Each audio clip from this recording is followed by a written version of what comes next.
Per hour 16 CFM আমরা জানি, but let's say কেউ জিজ্ঞেস করলো যে ভাই ventilation air change per hour কত, তখন কি এটা বুঝি নাই ভাই। আমরা এই যে এখানে পাইছি যে 16 CFM বাতাস ঢুকে আবার 16 CFM বাতাস এক্সস্ট হয়ে যায়, তাহলে ventilation air change per hour কত হলো যদি ভলিউম হয় 1000 কিউবিক ফিট? 266 কিভাবে বের করলেন? আগের ইকুয়েশনটা থেকে। আচ্ছা, তো আপনি বেসিক্যালি যেটা করছেন সেটা হলো এরকম, ভলিউম আপনি আগে দেখছেন volume into air change per hour divide by 60 equal to পাইছেন CFM, তাই না? এখন CFM জানেন, এয়ার চেঞ্জ পার আওয়ার জানতে চান, কত আসতেছে? Air change per hour equal to 60 into CFM divided by volume. যেটা আসছে right into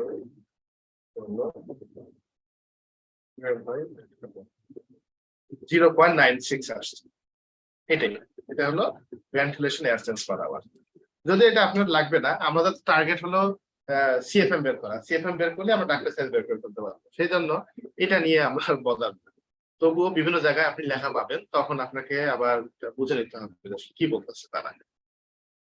সাইম ভাই, জি ভাইয়া, আমরা যখন পরবর্তী একটা কমপ্লেক্স প্রজেক্ট ডিজাইন করব তখন ডেফিনেটলি আপনি এটা বলবেন, বাট যেহেতু এই টপিকসে আসি একটু জানতে চাচ্ছিলাম যে আমাদের তো একটা প্রজেক্টে অনেকগুলো রুম থাকে এবং সবগুলো রুমের মধ্যে আসলে এক্সস্ট ফ্যান লাগানো ডিফিকাল্ট।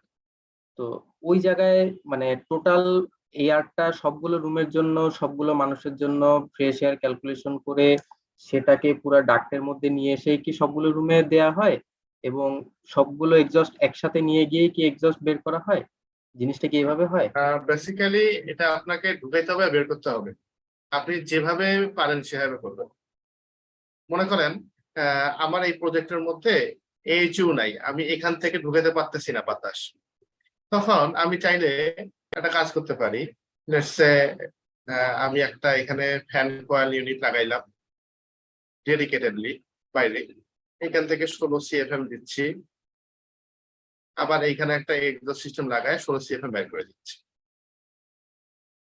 অ্যাজ লং অ্যাজ আমি রুমের মধ্যে বাতাস দিতে পারতেছি আর বের করতে পারতেছি, আমি ওকে আছি। হতে পারে আপনার 3-4টা রুমে ক্লাব করে আপনি বের করলেন, এটা আপনার জন্য সুবিধা, ডু দ্যাট। আবার হতে পারে আপনার প্রতিটা রুমে আপনি সিঙ্গেল বের করতেছেন, এটাও সুবিধা আপনার। যেটাই হোক, আপনাকে মেক শিওর করতে হবে যে 16 CFM ফ্রেশ এয়ার যাতে রুমের মধ্যে পায়। ভাইয়া, ধরেন অনেকগুলো রুম আছে, 10-15টা রুম। এখন যেখান থেকে আমি ফ্রেশ এয়ারটাকে টানতেছি, আর সাপোজ আমি একটা রুমের কথা চিন্তা করছি, সেটা হচ্ছে সবচেয়ে দূরবর্তী রুম। এখন ওই ফ্রেশ এয়ারটা এই রুমের সাপোজ আমার CFM দরকার হচ্ছে 10 CFM। এখন কম্বাইন্ডলি আমার ধরেন লাগতেছে 100 CFM টোটাল প্রজেক্টের জন্য। তাহলে ওই 100 CFM ঢুকে আমার এই রুম পর্যন্ত যে 10 CFM আসবে, 10 CFM যে আমি আনবো, এই জিনিসটা কিভাবে হয়? এটা পুরো কি ডাক্টের ডিজাইনের বাতাস বাতাস ঠেলা মারার দায়িত্ব কার? ফ্যানের? হ্যাঁ, তো এটা হলো ফ্যানের খেলা। আমরা সামনে দেখবো যে ফ্যান কিভাবে প্রেসার সিলেক্ট করলে সে 10 CFM এখান দিয়ে আসবে। ওকে, আবার তার সাথে আবার মিলান ডাক্তার সেট করতে হবে, তাইলে মিলবে। বুঝতে পারছি।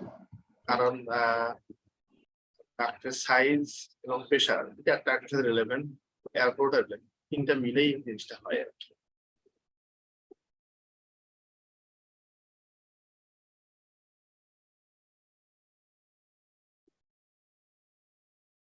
এটা হলো একটা টাইপের প্রজেক্ট। দুই টাইপের প্রজেক্ট নিয়ে আমরা আলোচনা করলাম এবং দুই টাইপের আমাদের অ্যাপ্রোচ ডিফারেন্স ছিল, রেফারেন্স ডিফারেন্স ছিল। আচ্ছা, এবার আসেন আমাদের হলো 3 নম্বর টাইপের প্রজেক্ট, যেগুলো আপনারা পাবেন হলো যেটাকে আমি ক্লাসিফাই করছি হলো ক্রিটিক্যাল প্রজেক্ট হিসাবে।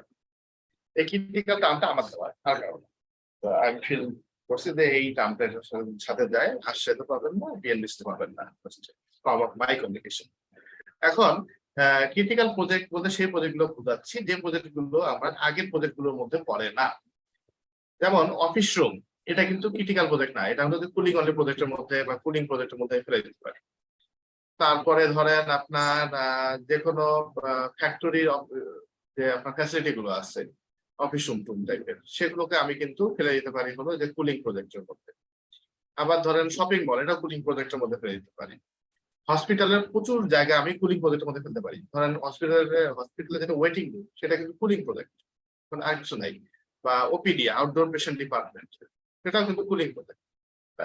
আপনারা প্রজেক্ট করার সময় 90% ক্ষেত্রে প্রজেক্ট করবেন হলো কুলিং প্রজেক্ট।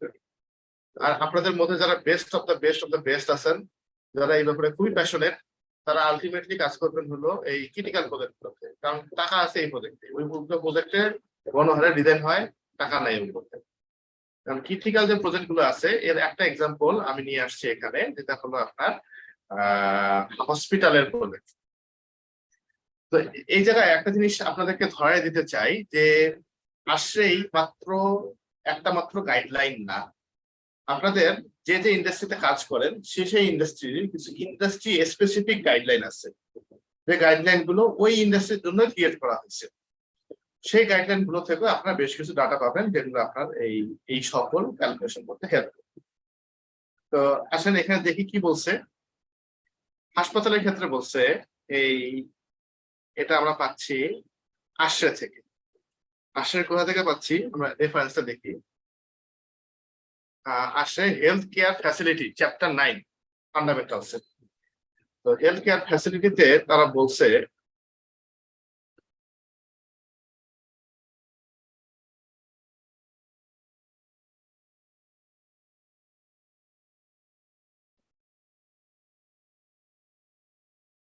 স্যাম্পল আসে স্ট্যান্ডার্ড 170 ডিজাইন প্যারামিটার।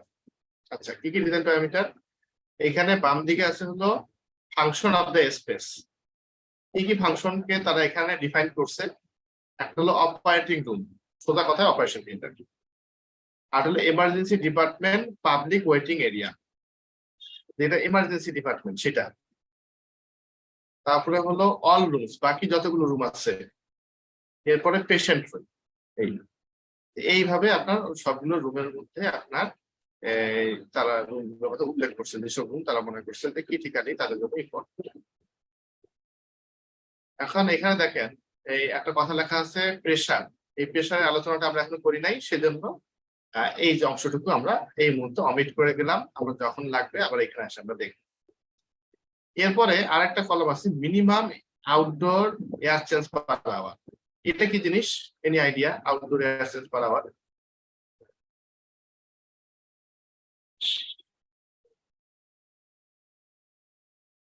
আউটডোর বাইরে থেকে, এটা কি exhaust?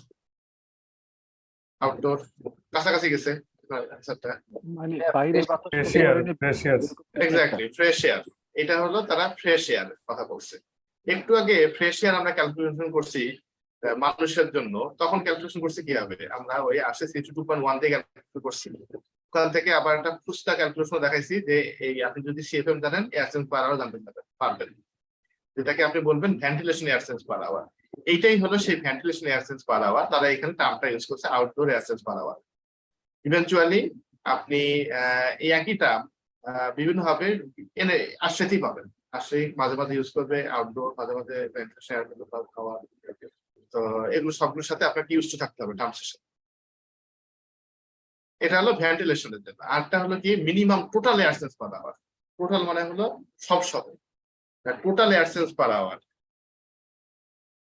Total ACPH is equal to ventilation ACPH plus আর কি যোগ করতে হবে? রিসার্কুলেটিং, তাই না? নাকি রিসার্কুলেটিং ACPH। তাহলে অপারেশন থিয়েটারে বলছে যে 20 এয়ার চেঞ্জ পার আওয়ার হবে টোটাল। এর মধ্যে 4 এয়ার চেঞ্জ পার আওয়ার হলো ভেন্টিলেশনের জন্য। 20 - 4 বাকি 16 এয়ার চেঞ্জ পার আওয়ার কিসের জন্য? 16 এয়ার চেঞ্জ পার আওয়ার হলো এই যে আপনার রিসার্কুলেশনের জন্য। তাহলে আমরা এখানে সিএফএম বের করে ফেলতে পারবো না, কি মনে হয়? জি পারা চলেন একটা করে দেখি। আপনারা যারা ফার্মাসিউটিক্যালস আছেন, ফার্মাসিউটিক্যালে কত এয়ার চেঞ্জ পার আওয়ার রাখতে হবে সেটা ফার্মাসিউটিক্যালে গাইডলাইন বলবে, আসছে বলে না। যারা ফুড ফ্যাক্টরিতে আছেন তারা হলো ফুড ম্যানুফ্যাকচারিং যে গাইডলাইন গুলো আছে সেগুলো আপনাকে ফলো করতে হবে। আসলে অল্প কিছু জায়গার কথা বলে, ওগুলো কথা বলবে না। এখানে দেখেন লেটস সে এটা অপারেশন থিয়েটার নাম্বার 1। আমরা জানি ভলিউম কত। ধরা যাক অপারেশন থিয়েটারের সাইজ হলো 20 feet by 16 feet by 12 feet, এর নিচে পসিবল না।